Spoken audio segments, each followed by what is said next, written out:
The marble floor of Danilo Vanni's study glistened with blood. Not hers. His. The mafia boss knelt before her, expensive suit torn at the shoulder, his prize Cartier Santos watch, the one he'd bragged cost $340,000, shattered across his wrist like broken promises. Blood dripped from his split lip onto Italian leather shoes that cost more than most people earned in a month. His dark eyes, usually cold with calculated cruelty, now burned with something Jenny Bex had never seen in 3 years of servitude: fear. "You're not a maid," Danilo whispered, cradling his dislocated shoulder. The words came out wet, painful. Around them, his inner circle lay unconscious or groaning. 12 of Chicago's most dangerous men brought down in under 4 minutes. Jenny stood in her gray uniform dress, now torn at the seam from a knife that had come too close. Her sensible flats, purchased from Walmart for $12.99, were planted on either side of Danilo's custom Ferragamos. She could smell his cologne, something obscenely expensive he special ordered from Dubai, now mixed with the copper tang of blood and the acrid bite of his fierce sweat. "No," she said quietly, her voice carrying across the destroyed study. "I'm really not." Behind her, the door to Danilo's private study hung off its hinges. The reinforced steel door he'd installed for $80,000, guaranteed to withstand anything short of explosives. She'd torn through it with her bare hands when he'd locked himself inside. 3 years of playing weak, of being invisible, of scrubbing toilets and ironing shirts while men like Danilo Vanni treated her like furniture. 3 years of perfect performance, maintaining a cover so deep even she sometimes forgot who she really was. Until today. Until he'd made one fatal mistake. He'd challenged the maid to a fight. Danilo's breathing came ragged, desperate. "Who sent you? Castellano? The Russians? How much are they paying you? I'll triple it. Quadruple it. Name your price." Jenny tilted her head, studying him the way a scientist might study a specimen. "You still think this is about money? Everything's about money." "Not everything." She crouched down, bringing herself to eye level with the man who controlled half of Chicago's underground. Up close, she could see the moment he truly understood. The moment his world reorganized itself around a new, terrifying truth. Some things are about justice. Some things are about retribution. And some things, Danilo, are about making sure monsters like you never hurt another innocent person. His hand moved, fast, trained reflexes going for the backup piece he kept strapped to his ankle. She was faster. Her foot came down on his wrist with precisely calibrated force. Not enough to break bone, just enough to make him scream. "That's for Maria," she said softly. The name hit him like a physical blow. His face went white. "Maria, no. You can't be." "I'm not. But I knew her. I watched the footage of what you did to her. I read every single page of the police report they buried. I memorized the autopsy findings." Jenny's voice remained calm, clinical, even as rage burned cold in her chest. "Did you know it took her 47 minutes to die? 47 minutes while your men stood around laughing. While you recorded on your phone to send to her father as a message. She was a traitor," Danilo spat. "Her father stole from me. She knew the consequences." The backhand came so fast he didn't see it. His head snapped sideways, and when he looked back, blood streaming from his nose, Jenny's expression hadn't changed. Still calm, still controlled. Somehow that made it more terrifying than any rage. Maria was 19 years old, a college student. Her father's crimes weren't hers. Jenny stood, looking down at him with eyes that had seen too much death, dealt too much of it themselves. But we'll get to Maria later. First, let's talk about how he got here. How a simple maid managed to destroy Chicago's most powerful crime lord in his own fortress, surrounded by his most trusted soldiers. She walked to Danilo's desk, stepping over the unconscious body of Marco, his head of security. Marco had lasted 17 seconds. Jenny had counted. She poured herself a glass of Danilo's precious Macallan 25-year scotch. $2, $500 per bottle, as he'd informed dinner guests at least a dozen times, and settled into his leather chair. The one that cost $15,000 and was custom designed to make him feel like a king. Let me tell you a story, she said, swirling the scotch. It starts 3 years ago in a small apartment in Prague, when a woman named Lucy Voronina was given an assignment. But to understand how she got here, you need to know who Jenny Bex really was. Or rather, who she'd been before Jenny Bex existed. 3 years earlier, Lucy Voronina sat in a briefing room in Prague, studying photographs of a man she'd never met but already hated. Danilo Vanni, 38 years old, took over his father's organization at 25 and expanded it ruthlessly. Narcotics, weapons trafficking, human cargo. The holy trinity of organized crime. Conservative estimates put his operation's annual revenue at $200 million. He owned judges, police captains, 2 city councilmen. Untouchable through conventional law enforcement. He's smart, said Director Kozlov, her handler for the past 10 years. Kozlov was old-school KGB, trained in an era when intelligence work meant long games and deep covers. Paranoid. Trust no one in his inner circle. We tried to infiltrate 6 times. All 6 operatives were identified and eliminated. Lucy studied the photos. Danilo in expensive suits. Danilo at charity galas. Danilo shaking hands with the mayor. In every image, that same calculated smile. The look of a predator who'd learned to wear human skin. So why do you think I'll succeed where 6 others failed? She asked in flawless Russian. Lucy spoke 7 languages fluently, could pass for a native in 4 different countries, and had more confirmed kills than she cared to remember.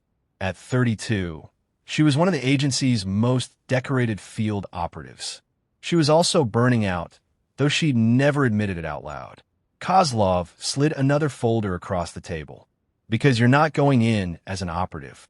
You're going in as furniture. The folder contained a new identity. Jenny Bex, 35 years old. American, born in Portland, Oregon. Divorced. No children. Recently moved to Chicago. Unremarkable. Forgettable. The kind of woman people looked through rather than at. A maid, Lucy said flatly. Domestic worker. You'll apply through an agency that supplies staff to high-end households. We've already arranged the references, background checks, everything. Vanni cycles through maids regularly. He's particularly demanding. When you get hired, you'll be invisible. People like him don't see service staff as threats. And my objective? Intelligence gathering. 6 months, maybe a year. We need details on his trafficking routes, his financial structure, his connections to the Eastern European pipeline. Once we have enough evidence, Interpol moves in. Kozlov's weathered face grew serious. This is deep cover, Lucy. Total immersion. No contact except emergency protocols. You'll be Jenny Bex every moment of every day. Can you handle that? Lucy looked at the photo of Danilo Vanni again. At that smile that never reached his eyes. She thought about Maria Castellano, the 19-year-old whose torture and murder had sparked this investigation. About the 14-year-old girls they'd found in a shipping container last year, barely alive. About all the lives a man like this had destroyed. I can handle it, she said. She was wrong. Before we continue with how Lucy became Jenny and how Jenny brought down an empire, I need to ask you something. I spend weeks researching, writing, and crafting each story to give you this cinematic experience completely free. That's countless hours of work to bring you these deep, complex narratives. While you're here enjoying this story, YouTube only shows it to a tiny fraction of people unless you take just 2 seconds to hit subscribe. Here's the reality. If even a quarter of you watching right now subscribe, this channel would explode, and I could create even more intricate, emotionally powerful stories every single week. But only about 3% of viewers are subscribed. That means 97% of you are enjoying hours of content, but haven't taken that tiny step to help this channel grow. I'm not asking for money. I'm asking for a single click that tells YouTube this content matters. That stories about hidden strength and justice deserve to be seen. So here's my request.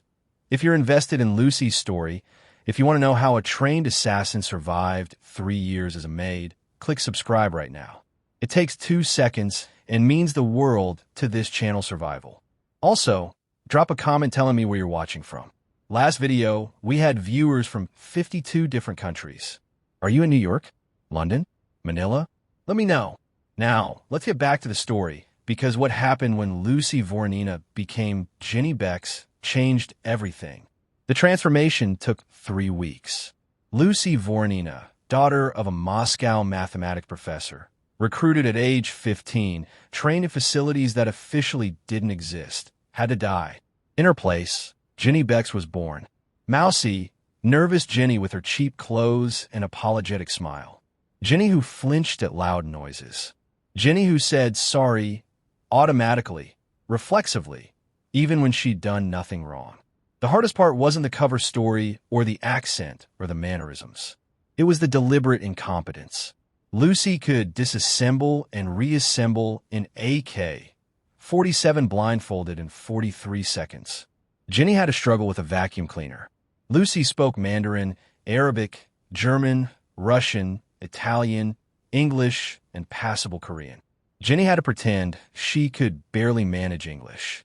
Lucy could kill a man silently from 20 feet away with a thrown kitchen knife. Ginny had to appear clumsy, dropping things, apologizing, cleaning up her own messes. Every instinct Lucy had honed over 17 years of field work had to be suppressed, buried under layers of harmless mediocrity. She arrived in Chicago on February 14th, Valentine's Day. The irony wasn't lost on her. She rented a studio apartment in Rogers Park, $8.50 a month, shabby but clean, and applied to Premium Domestic Services, an agency that staffed Chicago's wealthiest households. Her interview lasted 12 minutes. They barely looked at her. "We have an opening with a very important client," the agency director said, scanning Ginny's fabricated resume. "He's demanding, goes through staff quickly, but the pay is excellent, $3, $200 a month plus room and board if you live in, though most choose not to." "I'll take it," Ginny said softly, eyes downcast. Perfect, submissive body language. "You haven't heard who it is yet. Does it matter? I need the work." The director studied her for a moment, then nodded. "You start Monday. The Vanny Estate in Lake Forest." Lucy's heart rate didn't change. Years of training kept her face neutral, disappointed even. "I've heard of them. The family that donates to children's hospitals. That's the one. Mr. Vanny is very particular about his household. Don't ask questions. Do your work. Keep your head down." "Understood." "Yes, ma'am." The Vanny Estate sprawled across 4 acres of Lake Forest premium real estate, worth approximately $8.3 million, according to public records. Lucy had memorized every detail. The main house was a 3-story Italian Renaissance revival with marble floors, hand-painted ceilings, and enough ostentatious wealth to make her training facility in Siberia look modest. Security was sophisticated but predictable. Cameras, armed guards, reinforced entry points. All designed to keep threats out. None of it designed to notice the threats already inside.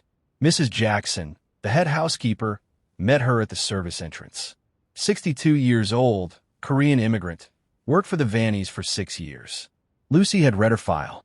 Hard-working, loyal, sent money to a daughter in Seattle. Not part of the criminal enterprise, just a woman trying to survive. "Mr. Vanny goes through maids like tissues," Mrs. Jackson warned in her soft accent, showing Ginny to the staff quarters. "You keep your head down, do your work, don't ask questions. Especially don't ask questions about his business." "I just need steady work," Ginny said, and meant it. Or rather, Ginny meant it. Lucy was already cataloging exit points, camera blind spots, the routine of the security patrols. She met Danilo Vanny on her first day. He appeared in the 3rd-floor hallway while she was cleaning, moving with the unconscious confidence of someone who'd never been truly threatened in his own domain. 6'2", athletic build maintained by the private gym in the East Wing. Expensive suit, Tom Ford, $8,500. She'd learn he told everyone the price. Dark hairstyle with product that probably cost more than Ginny's monthly rent. And those eyes. Cold. Calculating. The eyes of someone who saw people as assets or obstacles, never as equals. "New maid?" he asked, not really asking. Stating, "Yes, sir. Ginny Bex." She kept her gaze down, her voice small. He studied her for exactly 3 seconds. Lucy counted, then dismissed her as thoroughly as if she'd ceased to exist. You'll work the third floor.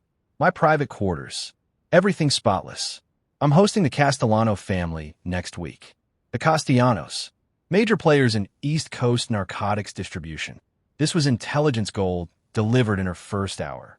Yes, sir. And Jenny, he was already walking away. I value discretion. You understand? Yes, sir. That was how it started. Lucy Voronina, trained killer, became Jenny Beck's invisible servant. And for 3 years, she played the role perfectly. The first year was intelligence gathering. Lucy, no, she had to think of herself as Jenny now, even internally, learned the rhythms of the household. Danilo's schedule was precise. Up at 6 a.m. for an hour in the gym. Breakfast at 7:30, egg whites, wheat toast, black coffee. Business calls from his study until noon. Lunch with associates, always at the house, never restaurants. Too many variables in public spaces. More meetings in the afternoon. Dinner at 8 p.m., usually alone unless he was entertaining. In bed by midnight. He rotated through girlfriends, beautiful women who lasted weeks or months before being replaced. He treated them the way he treated his cars, his watches, his wine. Possessions to be acquired, displayed, discarded. She planted her first listening device in week 3, hidden inside the ornate clock in his study. Tiny, sophisticated, impossible to detect with standard sweeps. Over the following months, she placed 6 more throughout the house. The intelligence flowed back to Kozlov through encrypted channels buried in her phone's operating system. She learned about the Port of Chicago operation, the pharmaceutical front company in Cicero, the trucking business that moved product from border to border, the restaurant in Little Italy where he laundered money through fake receipts. Piece by piece, she built the case. But she also learned about Danilo himself, and that knowledge sat heavy in her chest. He wasn't a monster all the time. That was the disturbing part. He called his mother every Sunday, spoke to her in Italian with genuine warmth. He donated generously to cancer research. His father had died of pancreatic cancer. He employed veterans through his legitimate businesses, gave them real jobs with benefits. Once, she watched him spend an hour helping Mrs. Jackson troubleshoot her daughter's college application, making calls to admissions offices, pulling strings. It would be easier if he was purely evil. Easier to maintain the cold professional distance Lucy Voronina specialized in. But Danilo Vanni contained multitudes, and that made him human. Dangerous, criminal, responsible for countless destroyed lives, but human. She hated that she could see it. The first crack in her cover came in month 14. She was cleaning Danilo's bedroom when she found the phone. Not his regular phone, which he kept on him always, but a second device hidden in a false bottom of his nightstand drawer. She photographed it quickly, sent the images to Kozlov. The response came back within an hour. Encrypted device. We need the data. Can you access? It was a test. Danilo was paranoid, careful. If this phone disappeared, even for an hour, he'd know. Security would lock down. Her cover would be blown, 3 years of work destroyed. But the data could be the key to everything.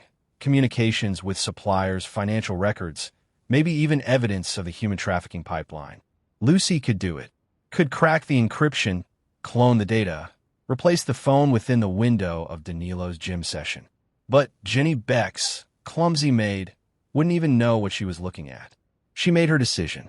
Photographed the phone from every angle, replaced it exactly as she found it, and reported back, unable to access safely. Risk too high. Kozlov's response was terse, noted. Continue monitoring. She wondered if she'd made the right choice. Wondered if she was compromised, if 3 years of playing Jenny Beck's had dulled the edge that made her Lucy Voronina. But she'd stayed alive this long by trusting her instincts, and her instincts said patience. 2 months later, she learned about Maria Castellano. It was a Friday night. Danilo hosted his weekly sparring sessions in the basement, converted into a full martial arts facility with a regulation boxing ring, MMA mats, equipment that cost more than most people's cars. His inner circle gathered to train, bet, and prove their loyalty through violence. Jenny wasn't supposed to be there, but she'd hidden a camera in the ventilation system months ago. She watched from her apartment in Rogers Park, monitoring the feed on her encrypted tablet. Watched Danilo spar with his men, demonstrating the Brazilian jiu-jitsu and Muay Thai training he never shut up about. He was good. Not great, but genuinely skilled. His men let him win anyway. Then Marco brought out the phone. Danilo's private phone, the one she'd found. He showed the screen to his inner circle, and even through the grainy camera feed, Lucy could see what was playing. Could hear the screams. A young woman, bound, tortured, begging for mercy in Italian. The men watching laughed, made jokes. Danilo smiled that cold smile. Lucy sat in her apartment, watching, and felt something break inside her. Not her cover, something deeper. The last fragment of professional detachment that let her do this job without losing herself. The woman in the video was Maria Castellano, 19 years old, daughter of a rival family that had tried to move into Danilo's territory. The torture lasted 47 minutes. Lucy watched all of it, forced herself to watch, to remember, to catalog every detail. When it was over, she sat in darkness for 3 hours, silent, still, processing. Then she filed her report to Kozlov. Clinical, professional, no emotion in the text. But in her private logs, the ones even the agency didn't see, she wrote something different. This stops. Whatever it takes. This stops now. Year 3 began with a shift in approach. Lucy stopped simply gathering intelligence. She started engineering Danilo's downfall actively, carefully, with the patience of someone who'd learned to wait years for a kill shot. She identified his vulnerabilities. His arrogance, obvious. His need to prove physical dominance, constant. His treatment of people he considered beneath him, pathological. She could use all of it, but she needed him to see her first. Needed to transform from invisible furniture into a person worthy of his attention. It had to seem natural, coincidental, his idea. The opportunity came in month 36. June 3rd. She was dusting Danilo's study when he entered with Marco, arguing about the Castellano family. Patriarch Angelo had died. His sons were fragmenting the territory. Opportunity for expansion. I don't care what they want, Danilo snapped, pouring Macallan 25. $2,500 a bottle, he told Marco, though Marco had heard it 1,000 times. The Port of Chicago is mine. They want access, they pay my price. Lucy kept dusting, invisible, but she positioned herself near the door in his peripheral vision. Waiting, Danilo noticed her. You, girl, what's your name again? Jenny, sir. She kept her eyes down. How long have you been in here? Just a few minutes, sir. I can come back. Finish and get out. She nodded, moving toward the exit. Then Danilo's voice stopped her. Actually, wait. You ever see someone who knows how to fight, Jenny? Real fighting. She turned, made her eyes wide. Confused. Perfect. In movies, maybe? Sir. He laughed. Marco laughed. She was a joke. Movies, right? Marco, bring Teresa up. Teresa Gomez. 6 feet tall, former Golden Gloves boxer, 8 years of mixed martial arts training. Enforcer, collection specialist. Lucy had watched her break a man's arm for being late on a payment. She knew Teresa's record, her techniques, her habits. Teresa came up from the basement, confused. Danilo made her demonstrate kicks, punches, basic techniques. Beautiful, right? He asked Jenny. Think you could do that? Jenny giggled nervously. Oh, no, sir. I'd probably fall over. Probably. He was warming to this. You know what I think? Most people never test themselves. Never know what they're capable of. I bet you've never thrown a punch in your life. No, sir. Want to learn? The question had edges. This was entertainment to him. Teresa could teach you. Basic stuff. Every instinct screamed danger. But Lucy had planned for this. Had positioned herself precisely to trigger this response. Now she played Jenny perfectly. Hesitant, honored by his attention, unable to refuse. I guess so, sir. If you think I should. His smile widened. I think it would be interesting. Here's what we'll do. Teresa, you train her. 3 times a week. Basic self-defense. Then, September 3rd, 3 months from now, we have an exhibition match. Nothing serious, just sparring. I'll put $50,000 on Teresa winning in under a minute. Anyone wants to take action on the Maid, I'll give them 20 to 1 odds. Marco shifted uncomfortably. Boss, if she gets hurt, she signs a waiver. This is consensual. Besides, he looked at Jenny with false kindness. You need money, right? Show up, try your best. You get $5,000 just for participating.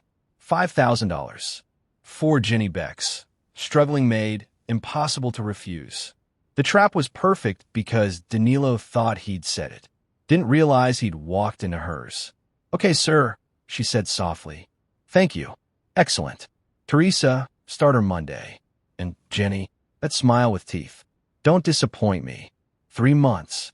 12 weeks to train while pretending to be incompetent. 90 days of maintaining the delicate balance between learning enough to seem improved but not enough to seem suspicious. It was the most challenging performance of Lucy's career. Teresa was a good teacher. That made it harder. She felt genuinely guilty about the fight, tried to prepare Jenny as much as possible while knowing it wouldn't matter.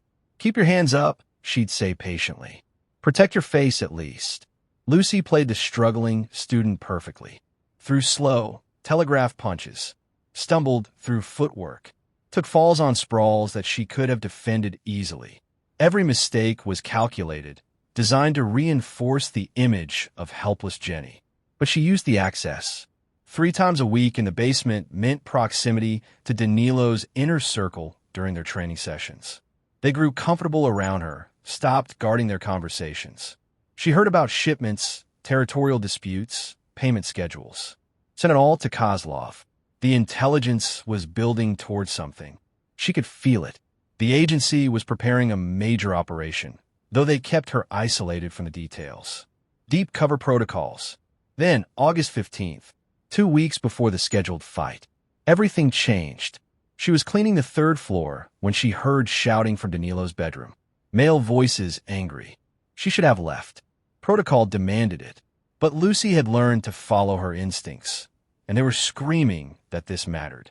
Through the cracked door, she saw Danilo and a younger man. Mid-20s, similar features. Brother? The file had mentioned a younger sibling who distanced himself from the family business. You don't get to walk away, Danilo said, voice low and dangerous. You're a Vanny. You have responsibilities. I didn't choose this. The younger man, Andrea, she remembered, was shaking. I wanted to be a teacher.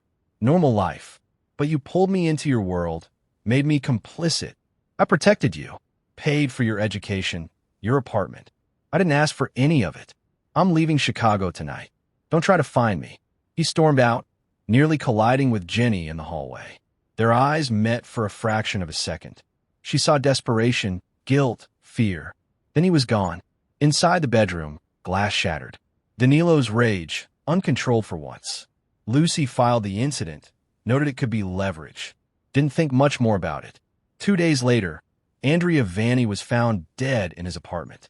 Apparent suicide, gunshot to the head. The police report was perfunctory. Troubled young man, family issues, tragic but clear-cut. Case closed within 48 hours. But Lucy had seen Andrea's face. That wasn't a man planning suicide. That was a man planning escape. She started digging carefully, found the coroner's report buried in sealed files.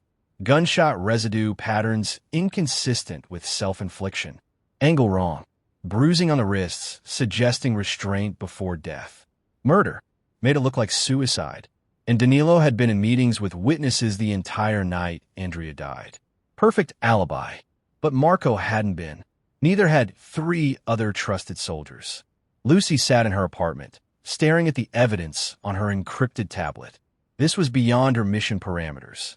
Andrea wasn't involved in the criminal enterprise. He was an innocent trying to escape, and his own brother had him killed for it. For the first time in 3 years, she contacted Kozlov outside of scheduled protocols. Emergency channel. Target eliminated family member. Cleanup crew made it look like suicide. I have evidence. The response took 6 hours. Noted. Does not affect primary mission. Maintain cover.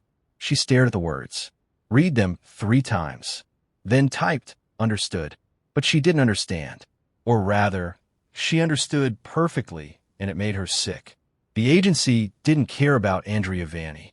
They cared about the bigger operation, the trafficking networks, the international connections. One dead civilian didn't matter in the larger game. Lucy Voronina, professional operative, knew that was correct assessment. Collateral damage was part of the work. You couldn't save everyone. But Jenny Bex, who'd scrubbed Andrea's bathroom and heard him on the phone with his girlfriend talking about their future, who'd seen the relief in his eyes when he thought he was free, Jenny cared. The fracture in Lucy's psyche widened. She'd lived as Jenny Bex for 3 years. Somewhere along the way, Jenny had become real, and Jenny wanted justice, even if Lucy understood that justice was a luxury field operatives couldn't afford. She made a decision, not as Lucy Voronina, as someone in between, someone new. The fight would go forward, September 3rd, but it wouldn't end the way Danilo expected. She'd gathered enough intelligence for the agency's needs. After the fight, win or lose, Jenny Bex would disappear. But before she did, she'd make sure Danilo Vanni paid for every life he'd destroyed, starting with his own humiliation. September 3rd arrived with Lake Michigan wind carrying the smell of coming rain. Lucy woke in her apartment at 5 a.m., ran through her combat forms in the pre-dawn darkness. She hadn't allowed herself full training in 3 years. Now she moved through Krav Maga sequences, system of flows, the brutal efficiency of techniques designed to end fights in seconds. Her body remembered everything, muscle memory deeper than thought.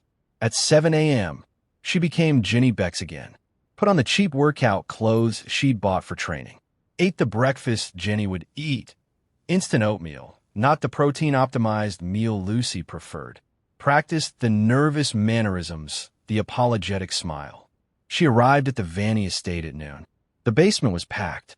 Danilo had invited everyone, his entire organization, associates, even household staff who weren't usually allowed in his inner sanctum. Chairs surrounded the boxing ring, and the smell of expensive cigars and liquor already filled the air. Money changed hands as final bets were placed. She heard the odds, 25-1 on Teresa winning in under 30 seconds. Mrs. Jackson found her in the changing room, worry etched in every line of her face. "Jenny, dear, you don't have to do this.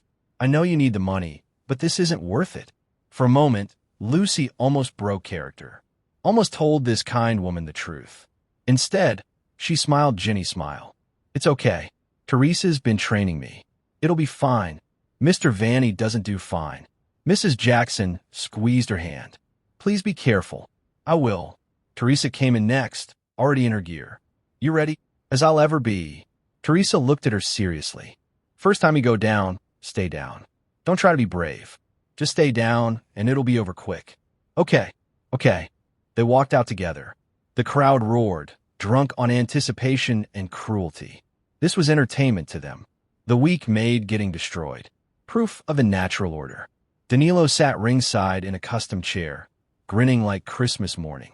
Marco stood behind him with the other lieutenants. She saw faces she recognized from 3 years of surveillance. Angelo, the butcher Ricci. Tommy 2 times Delgado. Christina Volkov, who ran the prostitution network. Murderers, traffickers, extortionists. All here to watch Jenny Bex get beaten.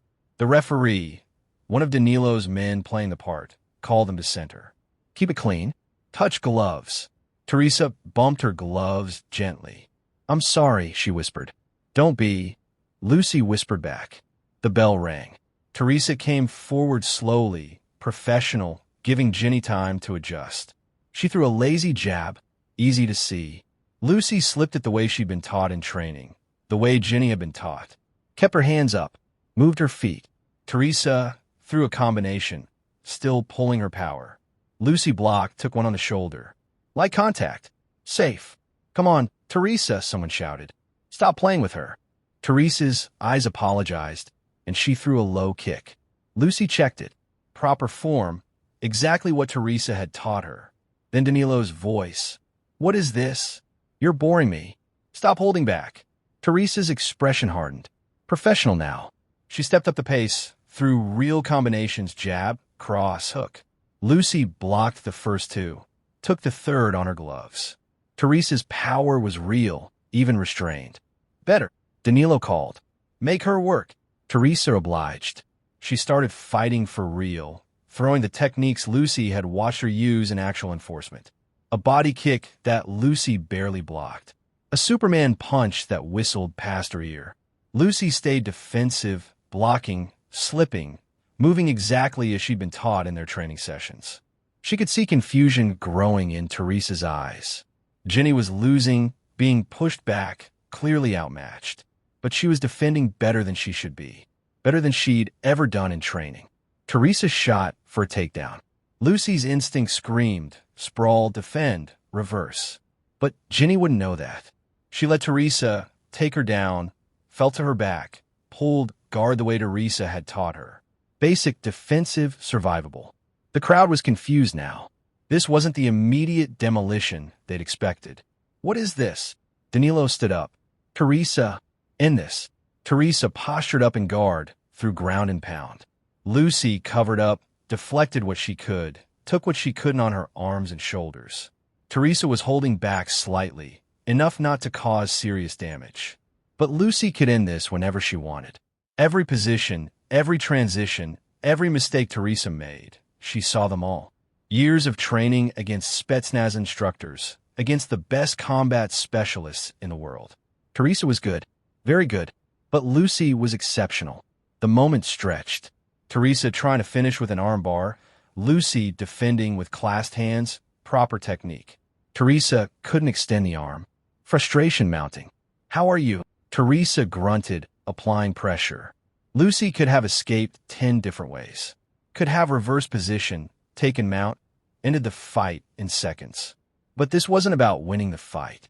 It was about control, about choosing the moment. She looked up at Teresa, saw a good woman trapped in bad situation, and made her choice. Lucy escaped the armbar using a technique Teresa had never taught her. A technique from system of training, fluid and efficient. Rolled to top position, past Teresa's guard with movements that belonged to someone who'd trained thousands of hours. The basement went silent. Teresa stared up at her, eyes wide. Who are you? Nobody, Lucy said quietly. Just a maid. She stood up, backed away, helped Teresa to her feet. The crowd was murmuring now, confused, sensing something wrong but not understanding what. Danilo climbed into the ring. His face was calculating, paranoid instincts firing. You've been trained. Really trained. That wasn't beginner luck. I learned from Teresa, Jenny said. She's a good teacher. Bullshit. He turned to Teresa. You never taught her that escape. I've seen you roll. That wasn't your style. Teresa looked between them, trapped. Boss, I don't know. The basement door exploded inward. Not kicked in. Exploded. Shaped charges blowing the reinforced steel off its hinges. Armed men in tactical gear flooded in, weapons raised. FBI. Everyone on the ground. Now, chaos erupted. Danilo's men scattered, some drawing weapons, some running for alternate exits. The tactical team moved with precision, covering angles, shouting commands. But Lucy stood still in the center of the ring, watching the operation unfold. Watching her 3 years of work come to fruition. This should have felt like victory. It felt like failure. Danilo grabbed her, arm around her throat, using her as a shield. Everyone stops, or the maid dies. His forearm compressed or carotid. Back off. Now, Agent Morrison, her handler in the FBI who'd coordinated with Kozlov, stood at the entrance with the tactical team. Let her go, Vanny. It's over. We have the shipments, the financial records, everything. Let her go, and maybe you see trial instead of getting shot. Trial. Danilo's laugh was ugly in her ear. I know what happens to people like me in prison. I'll be dead in a month. So here's the new deal. Everyone backs off, or I snap her neck and force you to kill me. Either way, I don't rot in a cell. Lucy could have escaped.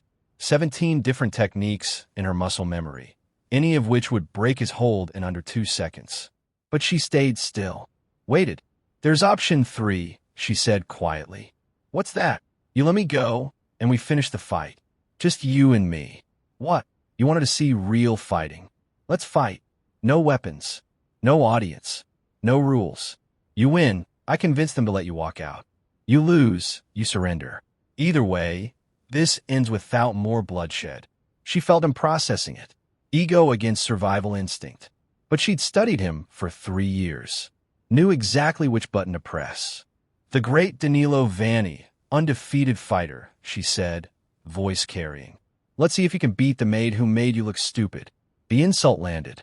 The humiliation of being outmaneuvered by someone he dismissed as furniture. His arm loosened. Everyone out of the ring, he said. Morrison, you guarantee safe passage if I win? I guarantee nothing. He guarantees it. Lucy interrupted, meeting Morrison's eyes. Silently communicating. Trust me. This needs to happen. Morrison hesitated, then nodded slowly. You win, we'll discuss options. Danilo shoved her away. Clear the ring. No rules. First one who can't continue loses. The tactical team pulled back, but kept weapons ready. Danilo's men who hadn't run were cuffed or covered. It was just the two of them now, in the ring where this whole plan had started 3 months ago. Lucy rolled her shoulders, felt Jenny Beck's fall away like a costume she'd worn too long. Felt Lucy Voronina emerge, cold and professional. But underneath both identities was something new. Something that had formed over 3 years of watching, waiting, seeing the damage men like Danilo caused. Justice. Not the legal kind. The personal kind. Danilo stripped off his shirt, revealing the physique he maintained religiously. Tattoos covered his torso. Religious iconography mixed with gang symbols. He bounced on his toes, hands up, confident. I'm going to enjoy this. No, Lucy said softly. You're really not. He came at her fast, trying to use his size and strength advantage. Threw a heavy overhand, right designed to end the fight immediately. Lucy slipped it with minimal movement, countered with a liver shot that made him gasp. His eyes went wide. That had hurt. Really hurt. He reset, more careful now. Threw a low kick. She checked it, countered with a 3-punch combination to his ribs. Each strike landed precisely on nerve clusters, not to knock him out, but to cause maximum pain. You've been faking this whole time, he said, breathing harder. Not the cleaning. Your bathroom really was disgusting. He rushed her, trying for a clinch. Lucy drove a knee into his solar plexus, pivoted out as he doubled over. He was strong, trained, experienced. Under other circumstances, he'd be a formidable opponent. But Lucy had spent 3 years studying him. Knew every habit, every tell, every pattern. Knew he dropped his right hand when he threw body kicks. Knew he favored his left knee after an old injury. Knew he got reckless when frustrated. She started dismantling him methodically. A leg kick to his injured knee that made him stumble. A jab that split his lip.